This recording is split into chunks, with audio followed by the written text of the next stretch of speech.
ਜਿਹੜੀਆਂ ਜੰਗਾਂ ਜੁੱਦਾਂ ਹੁੰਦੀਆਂ, ਜੋ ਖਾਲਸੇ ਦੀਆਂ ਸ਼ਹਾਦਤਾਂ ਹੁੰਦੀਆਂ, ਇਹ ਦੁਨਿਆਵੀ ਤਾਕਤਾਂ ਦੇ ਨਾਲ, ਜ਼ਾਲਮਾਂ ਦੇ ਨਾਲ ਟੱਕਰ ਇਸ ਕਰਕੇ ਹੁੰਦੀ ਆ ਕਿਉਂਕਿ ਇਹ ਦੋ ਤਾਕਤਾਂ ਦੀ ਲੜਾਈ ਆ। ਦੋ ਤਾਕਤਾਂ ਦੀ ਲੜਾਈ ਆ। ਇਹ ਸੋਵਰਨਟੀ ਦੇ ਸੰਕਲਪ, ਆਦਰਸ਼ਾਂ ਦੀ ਜਿਹੜੀ ਲੜਾਈ ਹੈਗੀ ਆ। ਸਰਕਾਰ ਇਹ ਖਾਲਸਾ ਨੂੰ ਕਪਟ ਛਲ ਦੇ ਨਾਲ ਖਤਮ ਕਰਕੇ ਆਪਣਾ ਰਾਜ ਕਾਇਮ ਕੀਤਾ ਤਾਂ ਉਹਨਾਂ ਦੇ ਇੱਕ ਆਗੂ ਜਨਰਲ ਡਾਲਹਾਊਜ਼ੀ, ਉਹਨੇ ਕੁਝ ਸ਼ਬਦ ਲਿਖੇ ਸੀਗੇ ਉਹਨਾਂ ਦਿਨਾਂ ਦੇ ਵਿੱਚ, ਫਰੰਗੀ ਰਾਜ ਦੇ ਸ਼ੁਰੂਆਤੀ ਦੌਰ ਦੇ ਵਿੱਚ, ਜਦੋਂ ਉਹ ਕਹਿੰਦਾ ਵੀ ਜੇ ਆਪਾਂ ਚਾਹੁੰਦੇ ਹਾਂ ਵੀ ਸਮੁੱਚੇ ਦੱਖਣੀ ਏਸ਼ੀਆ ਦੇ ਵਿੱਚ ਆਪਣਾ ਰਾਜ ਦਾ ਪ੍ਰਸਾਰ ਰਹੇ, ਇਹ ਕਾਇਮ ਦਾਇਮ ਰਹੇ, ਤਾਂ ਇੱਕੋ ਸ਼ਰਤ ਆ ਵੀ ਜਿਹੜੀ ਸਿੱਖਾਂ ਦੀ ਸੁਤੰਤਰ ਤਾਕਤ ਹੈਗੀ ਆ ਉਹਨੂੰ ਬਿਲਕੁਲ ਨਸ਼ਟ ਕਰਨੀ ਪਵੇਗੀ। ਵੀ ਜੋ ਗੁਰੂ ਅਰਜਨ ਪਾਤਸ਼ਾਹ ਨੇ ਸ੍ਰੀ ਅੰਮ੍ਰਿਤਸਰ ਸ਼ਹਿਰ ਦੇ ਵਸੇਬੇ ਦੇ ਨਾਲ ਸ੍ਰੀ ਕਰਤਾਰਪੁਰ ਸਾਹਿਬ ਤੋਂ ਲੈ ਕੇ ਸ੍ਰੀ ਅਨੰਦਪੁਰ ਸਾਹਿਬ ਤੱਕ ਜੋ ਆਦਰਸ਼, ਜੋ ਸੰਕਲਪ, ਜੋ ਢਾਂਚੇ ਸਤਿਗੁਰੂ ਜੀ ਨੇ ਖੜੇ ਕੀਤੇ ਸੀਗੇ, ਉਹ ਮੁਗਲ ਸਲਤਨਤ ਨੂੰ ਵੰਗਾਰਦੇ ਸੀ। ਜਦੋਂ ਗੁਰਸਿੱਖ ਗੁਰੂ ਦਰਬਾਰ ਦੇ ਵਿੱਚ ਹਾਜ਼ਰੀ ਭਰਦੇ ਹੋਏ ਸਤਿਗੁਰੂ ਨੂੰ ਸੱਚਾ ਪਾਤਸ਼ਾਹ ਆਖਦੇ ਸੀ, ਸੰਬੋਧਨ ਹੁੰਦੇ ਸੀ, ਤਾਂ ਇਹ ਗੱਲ ਮੁਗਲ ਸਲਤਨਤ ਨੂੰ ਚੁੱਭਦੀ ਸੀ। ਸਾਨੂੰ ਇਸ ਗੱਲ ਨੂੰ ਸਮਝਣ ਦੀ ਲੋੜ ਆ ਵੀ ਸੰਤ ਬਾਬਾ ਜਰਨੈਲ ਸਿੰਘ ਸਮੇਤ ਜਿਹੜੇ ਸਿੰਘਾਂ ਨੇ, ਸਿੰਘਣੀਆਂ ਨੇ ਲੜਾਈ ਦਿੱਤੀ ਆ, ਸ਼ਹਾਦਤਾਂ ਦਾ ਜਾਮ ਪੀਤੇ ਆ, ਉਹ ਸਰਕਾਰ ਕੋਲੋਂ ਕੁਝ ਰਿਆਇਤਾਂ ਲੈਣ ਵਾਸਤੇ ਨਹੀਂ ਹੋਈਆਂ। ਸਾਹਿਬ ਸ੍ਰੀ ਗੁਰੂ ਅਰਜਨ ਦੇਵ ਜੀ ਮਹਾਰਾਜ ਜੀ ਤੋਂ ਲੈ ਕੇ ਵਰਤਮਾਨ ਸਮੇਂ ਦੇ ਵਿੱਚ ਚੱਲ ਰਹੇ ਖਾਲਿਸਤਾਨ ਦੇ ਸੰਘਰਸ਼ ਦੇ ਵਿੱਚ ਮੌਜੂਦੇ ਸੱਜਰੇ ਸ਼ਹੀਦ ਭਾਈ ਹਰਮੀਤ ਸਿੰਘ ਜੀ PhD, ਭਾਈ ਪਰਮਜੀਤ ਸਿੰਘ ਜੀ ਪੰਜਵੜ, ਭਾਈ ਅਵਤਾਰ ਸਿੰਘ ਖੰਡਾ, ਭਾਈ ਹਰਦੀਪ ਸਿੰਘ ਜੀ ਨਿੱਜਰ ਤੱਕ ਗੁਰੂ ਖਾਲਸਾ ਪੰਥ ਦੇ ਸਮੂਹ ਸ਼ਹੀਦਾਂ ਨੂੰ ਯਾਦ ਕਰਦਿਆਂ, ਪ੍ਰਣਾਮ ਕਰਦਿਆਂ ਗੱਜ ਕੇ ਫਤਿਹ ਬੁਲਾਓ। ਵਾਹਿਗੁਰੂ ਜੀ ਕਾ ਖਾਲਸਾ, ਵਾਹਿਗੁਰੂ ਜੀ ਕੀ ਫਤਿਹ। ਆਪਾਂ ਅੱਜ ਉਹਨਾਂ ਮਹਾਨ ਸੂਰਬੀਰਾਂ ਨੂੰ, ਗੁਰਮੁਖਾਂ ਨੂੰ ਯਾਦ ਕਰਨ ਵਾਸਤੇ ਇਕੱਤਰ ਹੋਏ ਆ, ਜਿਨ੍ਹਾਂ ਨੇ ਪਿਛਲੇ ਲਗਭਗ 4 ਸਦੀਆਂ ਤੋਂ ਵੱਖ-ਵੱਖ ਦੌਰਾਂ ਦੇ ਵਿੱਚ, ਵੱਖ-ਵੱਖ ਰੂਪਾਂ ਵੇਸਾਂ ਦੇ ਵਿੱਚ ਸਾਨੂੰ ਸੰਦੇਸ਼ ਦਿੱਤਾ। ਗੁਰਬਾਣੀ ਦੇ ਆਦਰਸ਼ਾਂ ਨੂੰ ਰੂਪਮਾਨ ਕਰਦਿਆਂ ਹੋਇਆਂ ਉਹਨਾਂ ਨੇ ਸਾਨੂੰ ਰੂਪਮਾਨ ਕਰਦਿਆਂ ਹੋਏ ਸਿਖਾਇਆ ਵੀ ਇਸ ਦੁਨੀਆ ਦੇ ਉੱਪਰ ਖਾਲਸੇ ਹੋਣ ਦੇ ਕੀ ਅਰਥ ਹੈਗੇ ਆ, ਕੀ ਮਾਇਨੇ ਆ। ਤੇ ਆਪਣੀ ਗੁਰੂ ਘਰ ਦੀ ਰਵਾਇਤ ਮੁਤਾਬਕ ਜਦੋਂ ਵੀ ਖਾਲਸਾ ਇਸ ਤਰ੍ਹਾਂ ਸ਼ਹੀਦੀ ਜੋੜ ਮੇਲਿਆਂ ਵਾਸਤੇ ਇਕੱਤਰ ਹੁੰਦਾ ਤਾਂ ਆਪਾਂ ਕਹਿ ਸਕਦੇ ਹਾਂ ਵੀ 3 ਹਿੱਸੇ ਸ਼ਹੀਦੀ ਸਮਾਗਮਾਂ ਦੇ ਹੁੰਦੇ ਆ, ਜਾਂ 3 ਅਭਿਆਸ ਹੁੰਦੇ ਆ। ਸਭ ਤੋਂ ਪਹਿਲਾਂ ਜਦੋਂ ਆਪਾਂ ਸੱਚੇ ਪਾਤਸ਼ਾਹ ਦੇ ਚਰਨਾਂ ਦੀ ਗੋਦ ਦੇ ਵਿੱਚ ਬੈਠ ਕੇ ਸੰਗਤ ਰੂਪ ਹੋ ਕਰਕੇ ਆਪਾਂ ਗੁਰਬਾਣੀ ਦਾ ਜਾਪ, ਨਾਮ ਬਾਣੀ ਦਾ ਅਭਿਆਸ ਕਰਦੇ ਆ, ਉਹ ਆਪਣੇ ਸ਼ਹੀਦੀ ਸਮਾਗਮ ਦਾ ਇੱਕ ਹਿੱਸਾ ਆ, ਆਪਣੇ ਸੰਘਰਸ਼ ਦਾ ਇੱਕ ਹਿੱਸਾ ਆ। ਜਦੋਂ ਰਾਗੀ ਸਿੰਘ ਸ਼ਬਦ ਦਾ ਗਾਇਨ ਕਰਦੇ ਆ, ਪੁਰਜਾ ਪੁਰਜਾ ਕੱਟ ਮਰੈ ਕਬਹੂ ਨਾ ਛਾੜੈ ਖੇਤ,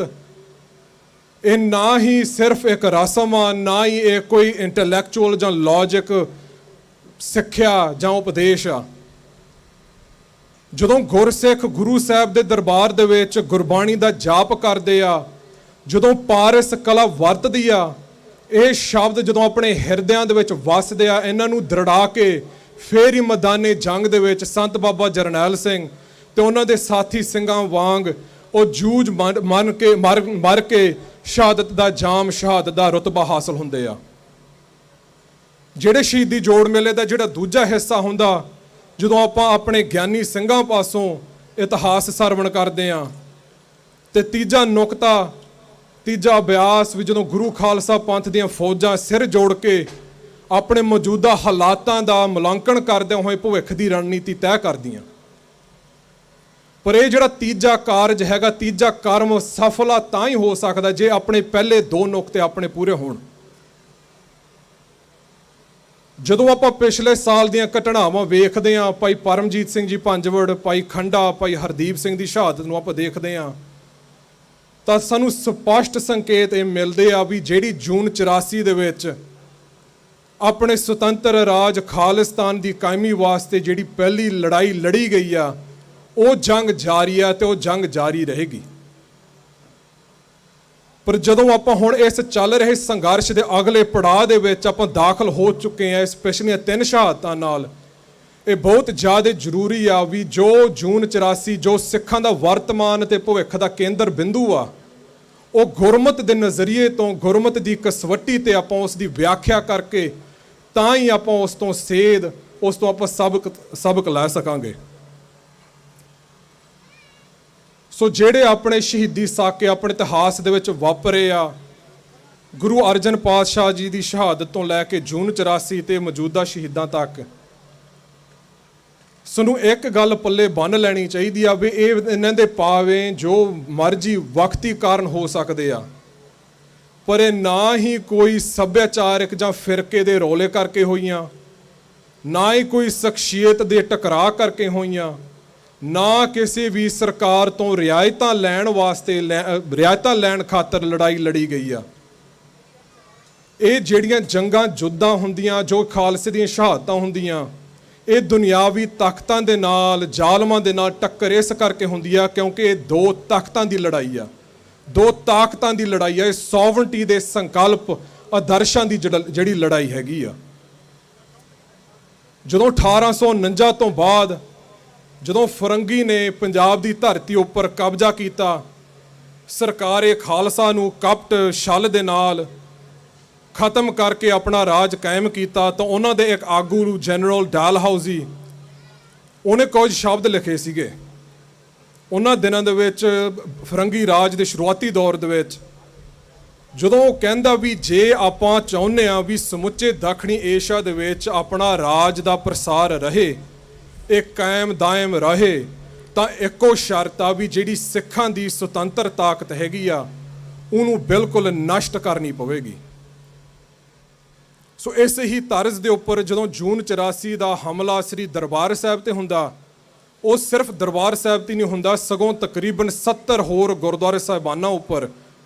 ਟੈਂਕਾਂ ਚਾੜ ਕੇ, ਫੌਜਾਂ ਤਾਇਨਾਤ ਕਰਕੇ ਹਮਲਾ ਹੁੰਦਾ, ਕਿਉਂਕਿ ਜੋ ਸੁਤੰਤਰ ਤਾਕਤ ਪੰਥ ਦੀ ਉੱਭਰ ਰਹੀ ਸੀਗੀ, ਆਪਣੀਆਂ ਸੁਤੰਤਰ ਸੰਸਥਾਵਾਂ ਰਾਹੀਂ, ਗੁਰਦੁਆਰਾ ਸਾਹਿਬਾਨਾਂ ਰਾਹੀਂ, ਪੰਥਕ ਜਥਿਆਂ ਰਾਹੀਂ, ਉਹਨਾਂ ਦਾ ਨੇਸਤਾ ਨਬੂਦ ਕਰਨ ਵਾਸਤੇ ਹਿੰਦ ਹਕੂਮਤ ਨੇ ਆਪਣਾ ਮਨ ਬਣਾ ਲਿਆ ਸੀ। ਇਹ ਸੋਵਰਨਟੀ ਦੀ ਗੱਲ ਆ, ਤੇ ਆਪਣੇ ਸੋਵਰਨਟੀ ਦੇ ਅਕੇਲੇ ਸਤਿਗੁਰੂ ਸੱਚੇ ਪਾਤਸ਼ਾਹ ਦੇ ਦਰਬਾਰ ਤੋਂ ਹੀ ਸ਼ੁਰੂ ਹੁੰਦੇ ਆ। ਜਦੋਂ ਆਪਾਂ ਪੁਰਾਤਨ ਇਤਿਹਾਸ ਵਾਚਦੇ ਹਾਂ, ਜਦੋਂ ਗੁਰੂ ਅਰਜਨ ਪਾਤਸ਼ਾਹ ਦੀ ਸ਼ਹਾਦਤ ਬਾਰੇ ਆਪਾਂ ਪੜ੍ਹਦੇ ਹਾਂ, ਤਾਂ ਉਹੀ ਗੱਲ ਉੱਥੇ ਵੀ ਲਾਗੂ ਹੁੰਦੀ ਆ ਵੀ ਇਹ ਕੋਈ ਫਿਰਕੇ ਦਾ ਰੌਲਾ, ਕੋਈ ਸ਼ਖਸੀਅਤਾਂ ਦਾ ਟਕਰਾਅ ਨਹੀਂ ਸੀ। ਜਦੋਂ ਆਪਾਂ ਪੁਰਾਤਨ ਸਾਹਿਤ ਪੜ੍ਹਦੇ ਹਾਂ, ਇਤਿਹਾਸ ਪੜ੍ਹਦੇ ਹਾਂ, ਤਾਂ ਇੱਕ ਗੱਲ ਵਾਰ-ਵਾਰ ਆਉਂਦੀ ਆ ਵੀ ਜੋ ਗੁਰੂ ਅਰਜਨ ਪਾਤਸ਼ਾਹ ਨੇ ਸ੍ਰੀ ਅੰਮ੍ਰਿਤਸਰ ਸ਼ਹਿਰ ਦੇ ਵਸੇਬੇ ਦੇ ਨਾਲ, ਸ੍ਰੀ ਕਰਤਾਰਪੁਰ ਸਾਹਿਬ ਤੋਂ ਲੈ ਕੇ ਸ੍ਰੀ ਅਨੰਦਪੁਰ ਸਾਹਿਬ ਤੱਕ ਜੋ ਆਦਰਸ਼, ਜੋ ਸੰਕਲਪ, ਜੋ ਢਾਂਚੇ ਸਤਿਗੁਰੂ ਜੀ ਨੇ ਖੜੇ ਕੀਤੇ ਸੀਗੇ, ਉਹ ਮੁਗਲ ਸਲਤਨਤ ਨੂੰ ਵੰਗਾਰਦੇ ਸੀ। ਜਦੋਂ ਗੁਰਸਿੱਖ ਗੁਰੂ ਦਰਬਾਰ ਦੇ ਵਿੱਚ ਹਾਜ਼ਰੀ ਭਰਦੇ ਹੋਏ ਸਤਿਗੁਰੂ ਨੂੰ ਸੱਚਾ ਪਾਤਸ਼ਾਹ ਆਖਦੇ ਸੀ, ਸੰਬੋਧਨ ਹੁੰਦੇ ਸੀ, ਤਾਂ ਇਹ ਗੱਲ ਮੁਗਲ ਸਲਤਨਤ ਨੂੰ ਚੁੱਭਦੀ ਸੀ। ਤੇ ਸਾਨੂੰ ਇਸ ਗੱਲ ਬਾਰੇ ਵੀ ਸੁਚੇਤ ਤੇ ਸਪਸ਼ਟ ਹੋਣਾ ਚਾਹੀਦਾ ਵੀ ਇਹ ਸੱਚਾ ਪਾਤਸ਼ਾਹ ਲਫ਼ਜ਼ ਜਦੋਂ ਆਪਾਂ ਵਰਤਦੇ ਹਾਂ, ਇਹ ਸਿਰਫ ਕਹਿਣ ਨੂੰ ਨਹੀਂ ਸ਼ਬਦ ਹੈਗੇ, ਇਹਨਾਂ ਦੇ ਪਿੱਛੇ ਬਹੁਤ ਡੂੰਘੇ, ਬਹੁਤ ਮਹੱਤਵਪੂਰਨ ਸਿਧਾਂਤ, ਸੰਕਲਪ ਪਿੱਛੇ ਪਏ ਆ। ਜਦੋਂ ਗੁਰੂ ਸਾਹਿਬ ਸਰੀਰ ਕਰਕੇ ਵਿਚਰਦੇ ਸੀ, ਜਦੋਂ ਆਪਾਂ ਸੱਚੇ ਪਾਤਸ਼ਾਹ ਹੋ ਕੇ ਸੰਬੋਧਨ ਹੁੰਦੇ ਆ ਸਤਿਗੁਰੂ ਨੂੰ, ਉਸ ਦਾ ਮਤਲਬ ਇਹੀ ਆ ਵੀ ਗੁਰੂ ਘਰ ਤੋਂ ਉੱਪਰ ਅਕਾਲ ਪੁਰਖ ਤੋਂ ਇਲਾਵਾ ਹੋਰ ਕੋਈ ਤਾਕਤ ਹੋ ਨਹੀਂ ਸਕਦੀ। ਤੇ ਇਹੀ ਪਦਵੀ ਜਦੋਂ ਗੁਰੂ ਸਾਹਿਬ ਨੇ ਗੁਰੂ ਖਾਲਸਾ ਪੰਥ ਨੂੰ ਗੁਰਿਆਈ ਸੌਂਪੀ ਸੀ, ਜਦੋਂ ਜੋਤ ਤੇ ਜੁਗਤ ਗੁਰੂ ਦੀ, ਗੁਰੂ ਗ੍ਰੰਥ, ਗੁਰੂ ਪੰਥ ਦੇ ਵਿੱਚ ਸਮਾ ਦਿੱਤੀ ਗਈ, ਤਾਂ ਇਹ ਪਦਵੀ ਗੁਰੂ ਖਾਲਸਾ ਪੰਥ ਨੂੰ ਵੀ ਮਹਾਰਾਜ ਨੇ ਬਖਸ਼ਿਸ਼ ਕੀਤਾ। ਸੋ ਜਦੋਂ ਆਪਾਂ ਰਤਨ ਸਿੰਘ ਭੰਗੂ ਦੇ ਪੰਥ ਪ੍ਰਕਾਸ਼ ਪੜ੍ਹਦੇ ਹਾਂ, ਤਾਂ ਉਹ ਬਹੁਤ ਸੋਹਣੇ ਅੱਖਰਾਂ ਦੇ ਵਿੱਚ ਇਸ ਸਾਰੇ ਮਸਲੇ ਨੂੰ ਸੰਖੇਪ ਦੇ ਵਿੱਚ ਦੱਸਦੇ ਆ। ਖਾਲਸੋ ਹੋਵੇ ਖੁਦ ਖੁਦਾ, ਜਿਮ ਖੂਬੀ ਖੂਬ ਖੁਦਾਏ, ਆਨ ਨਾ ਮਾਨੈ ਕਿਸੇ ਕੀ ਇੱਕ ਬਿਨ ਸੱਚੇ ਪਾਤਸ਼ਾਹੇ। ਜਦੋਂ ਖਾਲਸਾ ਇਸ ਧਰਤੀ ਉੱਪਰ ਵਿਚਰਦਾ, ਤਾਂ ਖੁਦ ਖੁਦਾ ਹੋ ਕੇ, खुद इंसाफ करदा, खुद राज प्रबंध कायम करदा। गुरु खालसा पंथ होर किसी दी कचहरी दे विच होर दुनियावी ताकत मूहरे वो फरियादी कदे नहीं हो सकदा।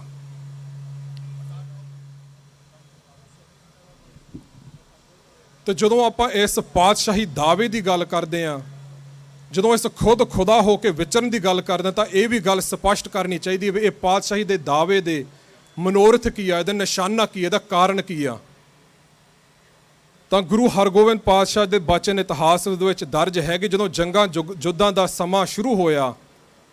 ਜਦੋਂ ਮੁਗਲਾਂ ਦਾ ਬਾਜ ਕਬਜ਼ੇ ਵਿੱਚ ਕੀਤਾ, ਤਾਂ ਗੁਰੂ ਸਾਹਿਬ ਦੇ ਬਚਨ ਇਸ ਤਰ੍ਹਾਂ ਸਨ ਕਿ ਤਿੰਨ ਕੋ ਬਾਜ ਨਹੀਂ ਮੈਂ ਦੇਣਾ, ताज बाज इनका सब लैना, देश देश राज इनका मैं लहूं, गरीब अनाथन को सब दैहूं। ये जो राज करन दी जिहड़ी जिम्मेवारी पातशाह ने सानू बख्शिश कीती आ, पातशाही नाल नवाज के सतगुरु ने साडे मोढिਆਂ ਉੱਪਰ एक होर जिम्मेवारी पाई आ। गरीब दी रखिया, जरवाणी दी पक्ख्या करके हलेमी राज जिस नूं अज अजोके दौर दे विच खालिस्तान आपां कह रहे हैं, उस नूं स्थापित करन दी जिम्मेवारी सतगुरु ने सानू बख्शिश कीती आ।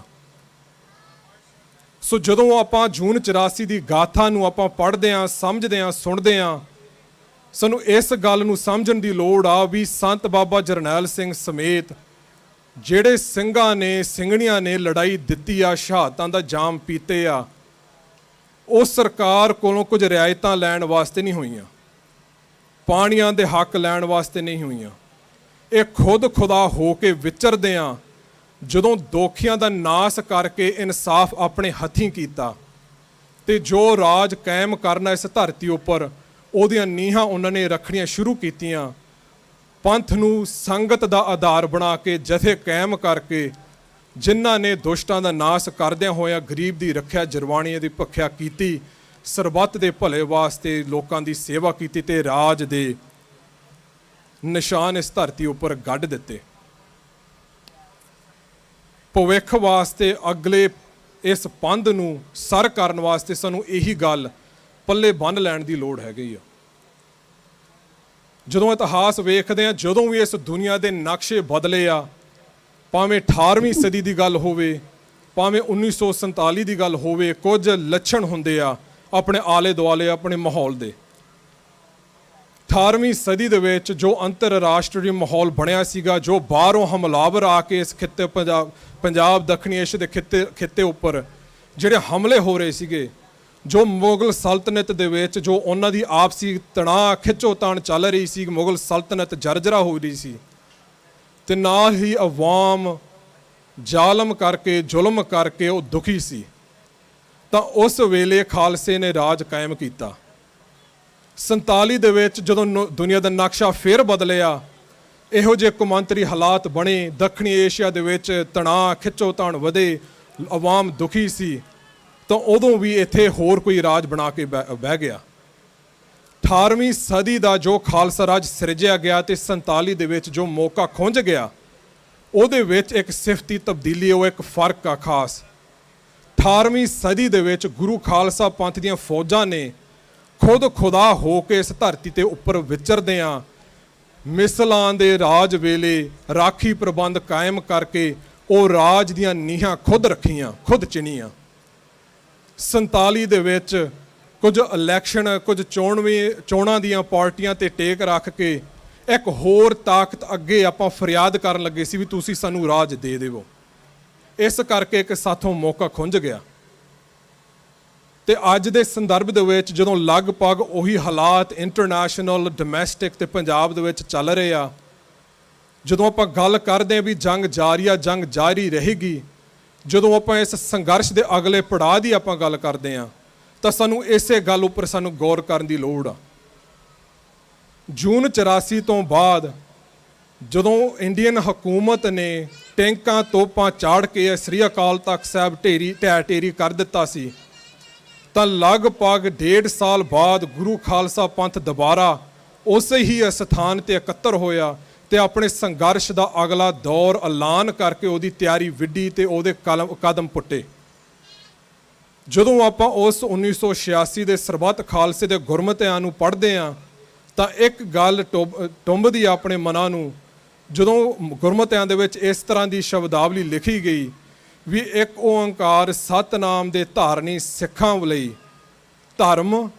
ਰਾਜਨੀਤੀ ਅਤੇ ਗੁਰਧਾਮ ਅਨਿੱਖੜ ਹਨ ਤੇ ਪੰਥਕ ਨਵਸਾਰੀ ਵਾਸਤੇ ਇਹ ਤਿੰਨੋਂ ਹੀ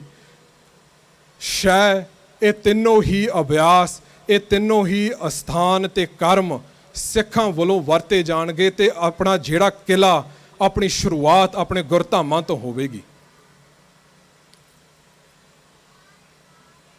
ਤੇ ਇਸ ਹੀ ਗੱਲ ਤੋਂ ਸਾਨੂੰ ਅੱਜ ਵੀ ਸੇਧ ਲੈ ਲੈਣੀ ਚਾਹੀਦੀ ਹੈ ਵੀ ਜੋ ਆਪਣਾ ਸੰਘਰਸ਼ ਦਾ ਜਿਹੜਾ ਅਗਲਾ ਪੰਧ ਆਪਾਂ ਸਰ ਕਰਨਾ,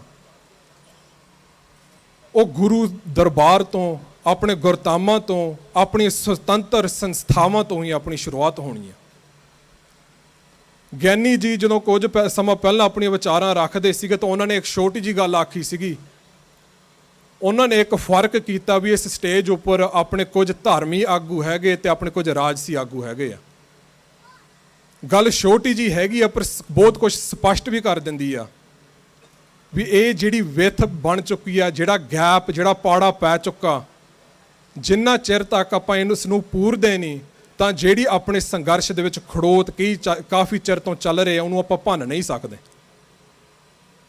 ਜਿਹੜਾ 1986 ਦੇ ਸਰਬੱਤ ਖਾਲਸੇ ਦੇ ਗੁਰਮਤਿਆਂ ਵਿੱਚੋਂ ਜਿਹੜੀ ਇਹ ਗੁਰਧਾਮਾਂ ਵਾਲੀ ਗੱਲ, ਜਿਹੜੀ ਧਰਮ ਤੇ ਰਾਜਨੀਤੀ ਵਾਲੀ ਗੱਲ ਹੈਗੀ ਆ, ਉਸ ਨੂੰ ਪੱਲੇ ਬੰਨ੍ਹ ਕੇ ਅੱਗੇ ਤੁਰਨ ਦੀ ਸਾਨੂੰ ਲੋੜ ਹੈਗੀ ਆ। ਇਹ ਜੋ ਮੀਰੀ ਪੀਰੀ ਦਾ ਸੰਕਲਪ ਆ, ਜੋ ਆਪਾਂ ਬਣਾ ਦਿੱਤਾ ਵੀ ਰਿਲੀਜਨ ਤੇ ਪੋਲਿਟਿਕਸ ਦੋ ਵੱਖ-ਵੱਖ ਧਾਰਾਵਾਂ ਹੈਗੀਆਂ, ਵੱਖ-ਵੱਖ ਖੇਤਰ ਹੈਗੇ ਆ, ਸਾਨੂੰ ਸਪਸ਼ਟ ਹੋ ਜਾਣਾ ਚਾਹੀਦਾ ਵੀ ਗੁਰੂ ਘਰ ਦੇ ਵਿੱਚ ਮੀਰੀ ਤੇ ਪੀਰੀ ਦਾ ਸੁਮੇਲ ਇੱਕੋ ਸਰੀਰ ਦੇ ਵਿੱਚ, ਇੱਕੋ ਰੂਪ ਦੇ ਵਿੱਚ, ਇੱਕੋ ਸੰਸਥਾਵਾਂ ਦੇ ਵਿੱਚ ਹੁੰਦੀਆਂ। ਸੰਤ ਬਾਬਾ ਜਰਨੈਲ ਸਿੰਘ ਨੇ ਇਸ ਧਰਤੀ ਉੱਪਰ ਤੇ ਉਸ ਤੋਂ ਬਾਅਦ ਚੱਲੀ ਜੁਝਾਰੂ ਲਹਿਰ ਨੇ ਇਸ ਨੂੰ ਸਾਡੇ ਵਾਸਤੇ ਰੂਪਮਾਨ ਕੀਤਾ। ਜਦੋਂ ਜੁਝਾਰੂ ਖਾਲਸਾ ਮੈਦਾਨੇ ਜੰਗ ਦੇ ਵਿੱਚ ਤੇਗ ਵਾਹੁੰਦਾ ਤੇ ਅਸਾਲਟਾਂ ਦੇ ਫਾਇਰ ਖੋਲਦਾ, ਉਹ ਸਿਮਰਨ ਦਾ ਹੀ ਇੱਕ ਰੂਪ ਆ, ਉਹਦਾ ਇੱਕ ਪ੍ਰਗਟਾਵਾ ਆ, ਸਿਮਰਨ ਦਾ ਫਲ ਆ। ਜਦੋਂ ਸਿੱਖ ਨਿੱਜੀ ਰੂਪ ਦੇ ਵਿੱਚ, ਸੰਗਤ ਰੂਪ ਦੇ ਵਿੱਚ ਨਾਮ ਬਾਣੀ ਦਾ ਅਭਿਆਸ ਕਰਦਾ, ਸਿਮਰਨ ਕਰਦਾ, ਤਾਂ ਪੁਰਜਾ ਕੱਟ ਮਰਿਆ ਕਬਹੂ ਨਾ ਛਾੜੇ ਖੇਤ ਵਾਲੀ ਬਿਰਤੀ ਨੂੰ ਦ੍ਰਿੜਾ ਕੇ ਉਸ ਸੰਘਰਸ਼ ਦੇ ਵਿੱਚ ਆਪਣਾ ਤਿਆਰੀ ਕਰਨ ਵਾਸਤੇ ਆਪਣਾ ਹਿੱਸਾ ਪਾ ਰਿਹਾ। ਸੋ ਇਹਨਾਂ ਦੋਵੇਂ ਚੀਜ਼ਾਂ ਦਾ ਸੁਮੇਲ, ਇਹਨਾਂ ਦੋਵਾਂ ਦਾ ਸੰਤੁਲਨ ਬਣਾ ਕੇ ਹੀ ਅੱਗੇ ਵਧਿਆ ਜਾ ਸਕਦਾ। ਆਪਣੀ ਸੁਤੰਤਰ ਪੰਥਕ ਸੰਸਥਾਵਾਂ ਤੇ ਹੋਰ ਕਿਸੇ ਵੀ ਦੁਨਿਆਵੀ ਤਾਕਤ, ਹੋਰ ਕਿਸੇ ਵੀ ਪਰ ਅਧੀਨ ਸੰਸਥਾ ਦੇ ਅੱਗੇ ਖਾਲਸਾ ਝੋਲੀ ਅੱਡ ਕੇ ਫਰਿਆਦੀ ਕਦੇ ਨਹੀਂ ਹੋ ਸਕਦਾ। ਅੱਜ ਦੇ ਜ਼ਮਾਨੇ ਦੇ ਵਿੱਚ ਵੀ ਗੁਰੂ ਖਾਲਸਾ ਪੰਥ ਖੁਦ ਖੁਦਾ ਹੋ ਕੇ ਇਨਸਾਫ ਆਪ ਕਰ ਸਕਦਾ, ਕਰਦਾ ਆ, ਤੇ ਰਾਜ ਵੀ ਆਪਣੇ ਬਲਬੂਤੇ ਤੇ, ਆਪਣੀਆਂ ਸੁਤੰਤਰ ਸੰਸਥਾਵਾਂ ਦੇ ਆਧਾਰ ਤੇ ਰਾਜ ਕਾਇਮ ਕਰੇਗਾ। ਸੋ ਅਖੀਰ ਦੇ ਵਿੱਚ ਸ਼ਹੀਦਾਂ ਨੂੰ ਯਾਦ ਕਰਦਿਆਂ, ਜਿੰਨੇ ਵੀ ਇੱਥੇ ਵੀਰ ਭੈਣਾਂ ਨੇ ਭਾਈ ਹਰਦੀਪ ਸਿੰਘ ਹੋਰਾਂ ਦੇ ਦਰਸ਼ਨ ਕਦੇ ਕੀਤੇ ਹੋਣੇ ਆ, ਸੰਗਤ ਨਸੀਬ ਹੋਈ ਹੋਣੀ ਆ, ਤਾਂ ਉਹਨਾਂ ਦੀ ਸ਼ਖਸੀਅਤ ਬਾਰੇ ਇੱਕ ਗੱਲ ਦਿਲ ਨੂੰ ਟੁੰਬਦੀ ਰਹੀ, ਪ੍ਰਭਾਵਿਤ ਆਪਣੇ ਸਾਰੇ ਨੌਜਵਾਨਾਂ ਨੂੰ ਕਰਦੀ ਰਹੀ। ਜੋ ਮਾਣ ਆਪਣੇ ਸ਼ਹੀਦ ਹੋਏ ਵੀਰਾਂ ਤੇ ਇਸ ਸੰਘਰਸ਼ ਦੇ ਰਾਹ ਤੇ ਤੁਰੇ ਹੋਏ ਵੀਰਾਂ ਤੇ ਮਾਣ ਉਹ ਕਰਦੇ ਸੀ, ਜਿਹੜਾ ਉਹਨਾਂ ਨੇ ਆਪਣੇ ਵੀਰਾਂ ਦੇ ਨਾਲ ਇਕਰਾਰ ਕੀਤਾ ਸੀਗਾ ਪੰਜਾਬ ਦੀ ਧਰਤੀ ਤੇ, ਉਹ ਜਦੋਂ ਵਿਛੜੇ ਕੈਨੇਡਾ ਆ ਕੇ ਵਸੇ, ਉਹਨਾਂ ਨੇ ਇੱਕ ਇਕਰਾਰ ਕੀਤਾ ਸੀਗਾ ਵੀ ਤੁਸੀਂ ਭਾਵੇਂ ਸ਼ਹਾਦਤਾਂ ਦੇਵੋ, ਭਾਵੇਂ ਤੁਸੀਂ ਜੇਲ੍ਹਾਂ ਦੇ ਵਿੱਚ ਕੈਦ ਹੋਵੋ, ਤਾਂ ਆਪਾਂ ਇਸ ਸੰਘਰਸ਼ ਨੂੰ ਜਾਰੀ ਰਹਾਂਗੇ ਤੇ ਆਪਣੇ ਮਰਦੇ ਦਮ ਤੱਕ, ਖੂਨ ਦੇ ਅਖੀਰਲੇ ਕਤਰੇ ਵਹਾਉਣ ਤੱਕ ਉਹ ਆਪਣੇ ਇਹ ਬੋਲ ਪੁਗਾ ਗਏ। ਸੋ ਅਖੀਰ ਦੇ ਵਿੱਚ ਇਹੀ ਬੇਨਤੀ ਆ, ਜਦੋਂ ਆਪਾਂ ਅਗਲੇ ਪੰਧ ਦੀ, ਅਗਲੇ ਕਦਮਾਂ ਦੀ ਗੱਲ ਕਰਦੇ ਹਾਂ, ਸ਼ਹੀਦਾਂ ਨੂੰ ਯਾਦ ਕਰਦਿਆਂ ਹੋਏ ਜਿੰਨੇ ਵੀ ਵੀਰ ਭੈਣ ਇੱਥੇ, ਭਾਈ ਹਰਮੀਤ ਸਿੰਘ PhD, ਭਾਈ ਪਰਮਜੀਤ ਸਿੰਘ ਜੀ ਪੰਜਵੜ, ਭਾਈ ਅਵਤਾਰ ਸਿੰਘ ਖੰਡਾ, ਭਾਈ ਹਰਦੀਪ ਸਿੰਘ ਨਿੱਜਰ, ਸੰਤ ਬਾਬਾ ਜਰਨੈਲ ਸਿੰਘ, ਭਾਈ ਅਮਰੀਕ ਸਿੰਘ ਤੇ ਹੋਰ ਜੁਝਾਰੂ ਸਿੰਘਾਂ ਦੇ ਨਾਲ ਜਿਨ੍ਹਾਂ ਨੇ ਵੀ ਦਰਸ਼ਨ ਕੀਤੇ ਆ, ਸੰਗਤ ਕੀਤੇ ਆ, ਜਾਂ ਉਹਨਾਂ ਦੀ ਸੇਵਾਵਾਂ ਦੀ ਪਰਛਾਵੇਂ ਹੇਠ ਆਪਾਂ ਪਾਲੇ ਗਏ ਆ, ਪਲੋਸੇ ਗਏ ਆ, ਆਪਾਂ ਵੱਡੇ ਹੋਏ ਆ, ਸੁਰਤ ਸੰਭਾਲੀ ਆ, ਉਹਨਾਂ ਦੀਆਂ ਯਾਦਾਂ ਨੂੰ, ਉਹਨਾਂ ਦੀ ਕੁਰਬਾਨੀ ਨੂੰ ਹਿਰਦੇ ਵਿੱਚ ਵਸਾ ਕੇ ਸਤਿਗੁਰੂ ਸੱਚੇ ਪਾਤਸ਼ਾਹ ਦੇ ਪਾਵਨ ਦਰਬਾਰ ਦੇ ਵਿੱਚ ਸੱਜ ਕੇ ਅਰਦਾਸਾਂ ਸੋਧ ਕੇ ਕਮਰ ਕੱਸੇ ਕਰਕੇ ਇਮਾਨਦਾਰੀ ਦੇ ਨਾਲ, ਸੰਜੀਦਗੀ ਦੇ ਨਾਲ ਤੇ ਗੰਭੀਰਤਾ ਨਾਲ ਆਪਾਂ ਅੱਗੇ ਵਧੀਏ। ਸੋ ਇੰਨੀਆਂ ਕੁ ਬੇਨਤੀਆਂ ਪ੍ਰਵਾਨ ਕਰਿਓ। ਵਾਹਿਗੁਰੂ ਜੀ ਕਾ ਖਾਲਸਾ, ਵਾਹਿਗੁਰੂ ਜੀ ਕੀ ਫਤਿਹ।